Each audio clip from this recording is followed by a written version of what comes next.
Telangana incharge Meenakshi గారికి ఒక progress report విధంగా ప్రజెంట్ చేశామన్నమాట. కొన్ని విషయాలు మంగళ గారు చెప్పారు, అదేవిధంగా సురేష్ శెట్టర్ గారు చెప్పారు.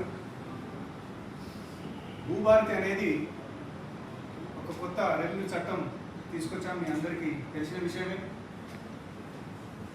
దరిద్రమైన ధరణి అనేది ఉండేది. ధరణి ఉన్నప్పుడు 1000 ఎకరాలు అసైన్డ్ ల్యాండ్, నా సర్వే నంబరు మీకు రావడం, మీ సర్వే నంబర్ నాకు రావడం అనేది ఉన్న అవకతవకలు అన్నీ జరిగాయన్నమాట. దాన్ని సరిదిద్దుకోవడానికి భూభారతి అనేది ఒక కంప్లీట్ చట్టం తీసుకురావడం జరుగుతుంది. రెవెన్యూ సదస్సులు ప్రతి మండలంలో జరుపుతున్నాము. ప్రజలకు అవగాహన కలవాలనేది ఆ రెవెన్యూ సదస్సు పెట్టామన్నమాట. దీంట్లో అపీల్ ప్రాసెస్, ఒకవేళ తప్పులు జరిగితే దాన్ని సరిదిద్దడానికి, దాని తర్వాత అసైన్డ్ ల్యాండ్ గురించి, సాదా బైనామల గురించి పూర్తి స్థాయిగా సర్వే జరిగినాకనే చట్టాన్ని అమలు చేసి రెక్టిఫికేషన్ జరుగుతుంది అన్నమాట. ఇవన్నీ కార్యక్రమాలు చేపడుతుంటే వీళ్ళు సైన్స్ లేక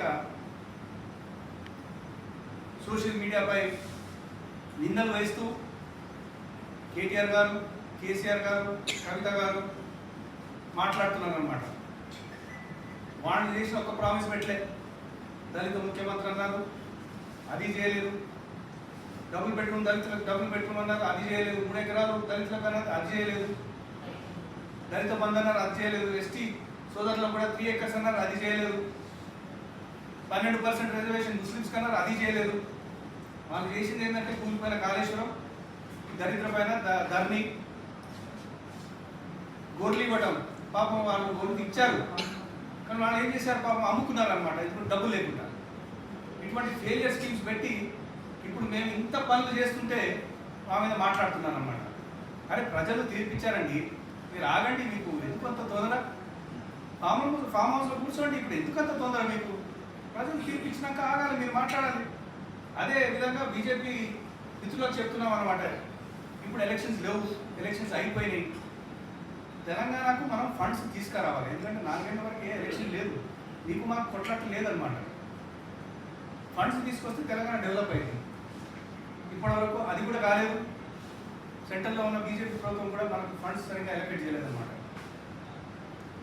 ఇవన్నీ డిఫరెన్సెస్ పక్కకు పెట్టండి. బీజేపీ సోదరులు మాతో కలిసి ఫండ్స్ తీసుకురండి. బీఆర్ఎస్ని అయితే పక్కకు పెట్టండి, ఎందుకంటే వాళ్ళకి సోషల్ మీడియా ఇంపార్టెంట్ అనమాట. ఆ ముగ్గురు కలిసి సోషల్ మీడియా మీద సోదరులు కౌంటర్ అనమాట. అదే మీకు చెప్దామని ఈ ప్రెస్ మీట్ పిలిచామన్నమాట.